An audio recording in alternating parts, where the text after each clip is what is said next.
संक्रांतीचा सण आला की प्रत्येकाच्या घरात दिसतात ते तिळगुळाचे लाडू, वड्या किंवा तिळवड्या. अशा खमंग पोळ्या काही काही जण करतात. तर आज आपण गुळाचा पाक करून तिळाचे लाडू करण्याची पद्धत सोपी बघणार आहोत. खूप जणांना ही अवघड वाटते, पण काही जणांचे लाडू पाकात केल्यामुळे खूप कडक होतात किंवा गुळाच्या पाकाचे अचूक प्रमाण ज्यांना जमत नाही, त्यामुळे लाडू नीट वळता येत नाहीत. तर याची बरीच कारणे आहेत. तर आज आपण सोप्या पद्धतीने लाडू कसा बनवायचा ते पाहतोय. तर तुम्ही सुद्धा नक्की रेसिपी ट्राय करा. आणि अजून आपण चॅनलला आपल्या सबस्क्राईब केलं नसेल तर प्लीज सबस्क्राईब करा. चला तर मग रेसिपीकडे वळूया. तर इथे मी 2 वाटी तीळ घेतला आहे पांढरं. तर आपल्याला हे पांढरे तीळ मेजरमेंटनीच घ्यायचे. तर इथे 2 वाटी प्रमाणात मी तीळ घेतलेलं आहे. तर तुमच्याकडे गावरान तीळ जे काळं असतं ते सुद्धा तुम्ही यूज करू शकता. तर इथे मी मार्केटमधून आणलेलं तीळ छान असं भाजून घेते. हलक्या रंगावर आपल्याला भाजायचे, जास्त काळपट याला भाजायचं नाही. जास्त प्रमाणात भाजलं की लाडू केल्यानंतर त्याची चव कडवट होते. आता हे भाजल्यानंतर आपण याला गार करण्यासाठी बाजूला ठेवून देऊया. आता ज्या वाटीच्या प्रमाणात आपण तीळ घेतलं होतं त्याच वाटीच्या प्रमाणाने 2 वाटी शेंगदाणे घेतले आहेत. तर परफेक्ट प्रमाण आपल्याला करायचं असेल तर मेजरमेंट अगदी बरोबर पाहिजे. तरी ते भाजून आपल्याला शेंगदाणे छान असे घ्यायचे, अगदी असे खरपूस होईपर्यंत भाजायचे. तर तिळवड्या करताना किंवा तिळाचे लाडू करताना ही प्रोसेस खूप महत्त्वाची आहे. आता आपले भाजून झालेले शेंगदाण्याचे आपण याची साल काढूया, टरफलं काढून बाजूला ठेवायचे आहेत. आता इथे गुळाचं सुद्धा मी माप म्हणजे प्रमाण घेतलेलं आहे 2 वाटी. तर सगळ्यांचं परफेक्ट प्रमाण आपल्याला घ्यायचे. शेंगदाणे भाजलेले आहेत, ते गार झाले. आता यानंतर आपण याला बारीक वाटून घेऊया. तर मिक्सरमध्ये वाटून घ्यायचे. तर या भांड्यामध्ये मी एका काढून घेते तीळ, जेणेकरून आपल्याला हे मिक्स करायला सोपं जाईल.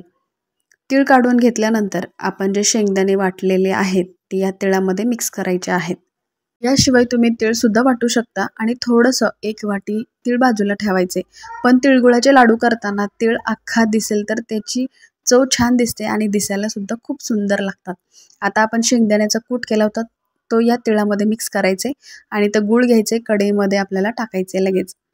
तर इथे गुळाचं प्रमाणसुद्धा परफेक्ट घ्यायचे. गुळाचा पाक बनवायला खूप सोपा आहे. तर आपण गूळ टाकला, फक्त याला थोडंसं परतायचे, 1 मिनिट परतायचे आणि यानंतर 2 चमचे पाणी टाकायचे. तुम्ही यामध्ये तुपाचा सुद्धा वापर करू शकता. 1 चमचा तूप टाकलं तरी चालेल. आता पाणी टाकले की परत याला आपल्याला मिक्स करायचे. आता हा पाक आपल्याला फक्त 1 तारी होईल इतकाच पाक करायचा असतो. तर जास्त कडक केलात की आपले तिळाचे लाडू कडक होतात, वळता येत नाही. पाक करताना सतत आपल्याला ढवळायचे. आता इथे मी चेक करते पाक. अशा रीतीने 1 तारी पाक आला की लगेच समजायचं आपला हा पाक तयार झाला आहे.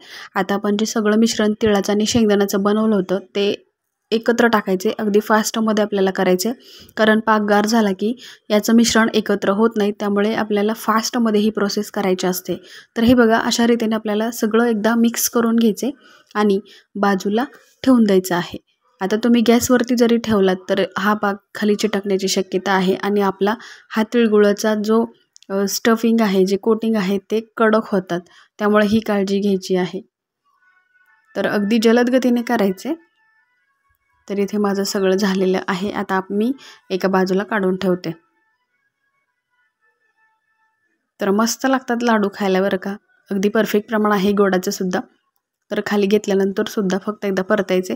आता एका वाटीमध्ये पाणी घ्यायचे आणि लाडू वळण्यासाठी आपल्याला लगेच घ्यायचे. पाण्याचा वापर याच्यासाठी करायचे कारण हे सगळं गरम मिश्रण आहे. लाडू वळताना भाजण्याची शक्यता आहे खूप. त्यामुळे काळजीपूर्वक आपल्याला लाडू वळायचे आहेत.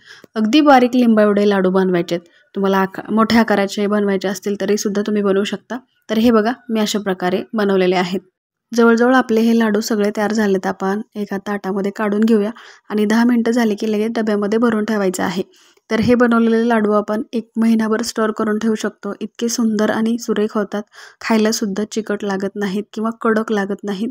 खूप सुंदर असे हे लाडू तुम्ही सुद्धा एकदा नक्की ट्राय करा आणि मला कमेंट करून सांगा. तर आजची ही संक्रांत विशेष तिळगुळाच्या लाडूची रेसिपी तुम्हाला आवडली असेल तर एक लाईक करा, तुमच्या मित्रमैत्रिणींना शेअर करा आणि जाता जाता प्लीज सबस्क्राईब करा.